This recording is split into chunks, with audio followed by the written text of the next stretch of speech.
দেশপ্রেমের উজ্জ্বল প্রমাণ দিয়ে গেছেন আমাদের প্রিয় নবী হজরত মুহাম্মদ সাল্লাল্লাহু আলাইহি সাল্লাম।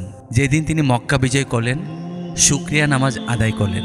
শুধু তাই নয়, কোরআনুল কারিমে আল্লাহ তাআলা বিজয় শিরোনামে নাসর ও ফাতহ নামে দুটি সূরা অবতীর্ণ করেছেন। আল্লাহ তাআলা পবিত্র কোরআনে বলেন, যখন আল্লাহর সাহায্যে বিজয় আসবে, তখন মানুষকে দলে দলে আল্লাহর দ্বীনে প্রবেশ করতে দেখবে। তখন তোমার প্রতিপালকের পবিত্রতা বর্ণনা করো আর তার কাছে ক্ষমা প্রার্থনা করো, নিশ্চয়ই তিনি ক্ষমাশীল। সূরা নাসর আয়াত 1-3। এই সূরায় মহান আল্লাহ তাআলা বিজয় উদযাপনের দুইটি পদ্ধতি নবী করিম সাল্লাল্লাহু আলাইহি সাল্লামকে শিখিয়ে দিয়েছেন। এক, আল্লাহর প্রশংসায় তার পবিত্রতা বর্ণনা করা।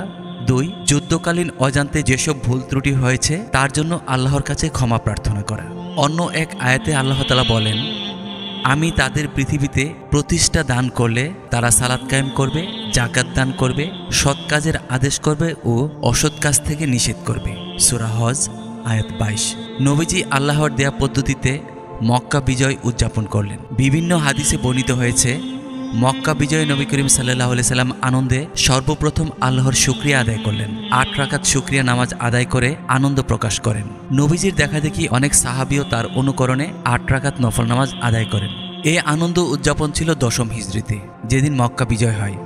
মহানবী হজরত মুহাম্মদ সাল্লাল্লাহু আলাইহি সাল্লাম প্রিয় জন্মভূমির স্বাধীনতায় তিনি এত বেশি খুশি হয়েছিলেন যে খুশিতে মহান রবের দরবারে সেজদায় লুটিয়ে পড়েন।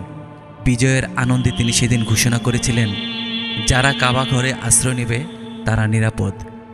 এভাবে মক্কার সম্ভ্রান্ত কয়েকটি পরিবারের ঘরে যারা আশ্রয় নেবে তারা যত অত্যাচার নির্যাতনকারী হোক না কেন তারাও নিরাপদ।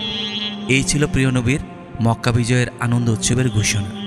দেশপ্রেম ভালোবাসে নবী করিম সাল্লাল্লাহু আলাইহি সাল্লাম বলেন, আল্লাহর পথে একদিন ও এক রাত সীমান্ত পাহারা দেয়া, 1 মাস পর্যন্ত সিয়াম পালন ও 1 মাস ধরে রাতে সালাত আদায়ের চেয়ে বেশি কল্যাণকর।